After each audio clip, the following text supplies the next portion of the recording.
காசு தரலனா எது ஃப்ரீனா உங்களுக்கு வந்து தொப்பிதான் ஃப்ரீ. உங்களுக்கு தொப்பி வேணும்னா அதுக்கு ஒரு ஜோலு ஐஸ்கிரீம் ஃப்ரீ.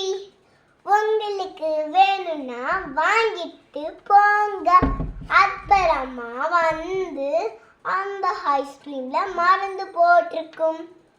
அப்புறமா நீங்கள் போயிட்டு உங்களுக்கு வயிறு வலிக்கும். என்ன பண்றது? தேங்க்யூ.